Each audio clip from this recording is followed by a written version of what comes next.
salut gang! Aujourd'hui, là, je viens de finir un beau gros ménage dans une Little Bigfoot. Wow! Regarde ça. Ça, c'est tout l'intérieur d'une Little Bigfoot. Tout ce qu'il y a là, c'est tout l'intérieur. Je te revire ça de bord, puis je te montre ça à l'intérieur. Je pense que tu commences à comprendre pourquoi j'ai dû vider l'intérieur. Mes clients arrivent cet automne et ils me disent « Ah, il me semble que le plancher est mou. » Bon. Ouais, OK, peut-être. Bref, je serais étonné, mais... Là, la madame rentre dans la roulotte, puis là, je vois le bout de plancher là qui spring ça à chaque fois qu'elle marche. Je me dis « Wow, OK, ouais, effectivement. » C'est mou. Puis c'est très pourri, là. Regarde ici, là, ça c'est en dessous du... Tiens. Il n'y a plus grand-chose, là, qui... Fait que c'est de même à la grandeur, là.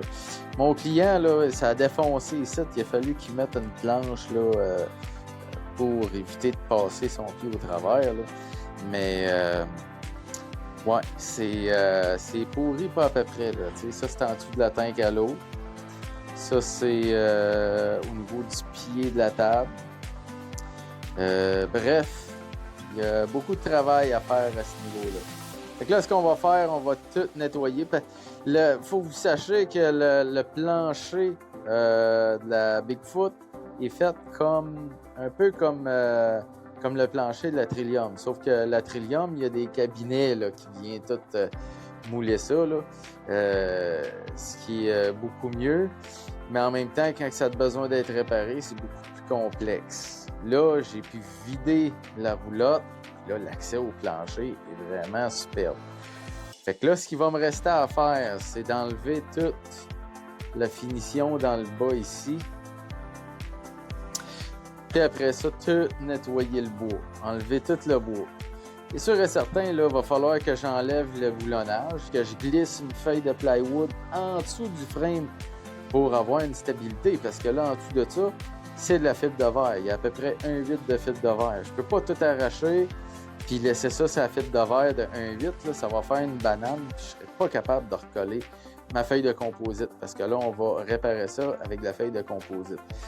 Fait que là, ce que je vais faire, je vais mettre une planche de plywood en dessous pour que le plancher puisse s'accoter sur du plat, que je vais faire ça à la grandeur pour avoir une bonne base. Fait que même si je marche juste sur la fibre de verre, une fois que le bois va être enlevé, il n'y aura pas de danger de passer au travers ou faire craquer quoi que ce soit. Là, après ça, je vais pouvoir tout nettoyer. Suite à ça, ça va être assez droit pour pouvoir venir coller mes feuilles de composite. Suite à ça, je vais faire un joint. Lui, il a déjà eu un joint. On voit le joint de fibre qui est ici. Ça fait tout le tour. Malheureusement, ils n'en ont pas fait à grandeur. Fait que ça a fait en sorte que le plancher n'a pas été assez étanche. Il y a un problème à cause de ça, là. Le pourquoi que ça a pourri, c'est parce qu'il y a une fuite d'eau, là. Les 3 fenêtres d'ici, là, ça a coulé et ça s'est rendu sur le plancher, là. Ça, c'est des problèmes, ça. Fait que ça aussi, il va falloir régler ce problème-là. Les problèmes de fenêtres qui coulent. Ça, c'est une deuxième étape dans le projet.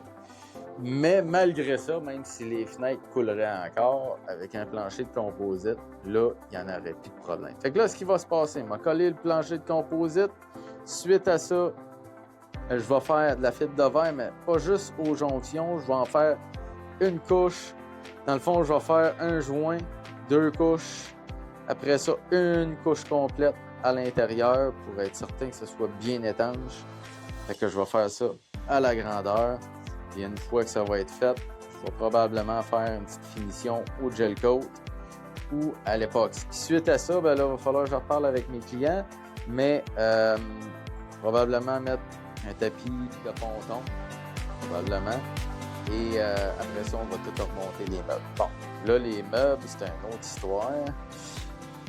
Le comptoir de lavabo, pour pouvoir le sortir de là. Il est plus gros qu'un celui de bowler. Là. Celui de bowler, là, il arrive à peu près ici. Là. Fait que lui, il est vraiment plus profond. C'est plus intéressant pour cuisiner, mais ça passe pas dans la porte. Fait que là, il a fallu que je le défasse tout en morceaux. Ça a comme été magané un petit peu quand j'ai défaite. Puis j'ai pas eu le choix de la défaire. Fallait que je la sorte de là pour pouvoir travailler. Fait que, bref, on va peut-être faire un petit peu de travaux à ce niveau-là. On n'aura peut-être pas le choix. Fait que tout ça pour dire, gang, que beaucoup de travail sur cette planche-là. Puis je vais vous montrer au fur et à mesure comment ça se passe avec cette roulotte-là. Fait que c'est le début d'une belle histoire de restauration. Salut, gang!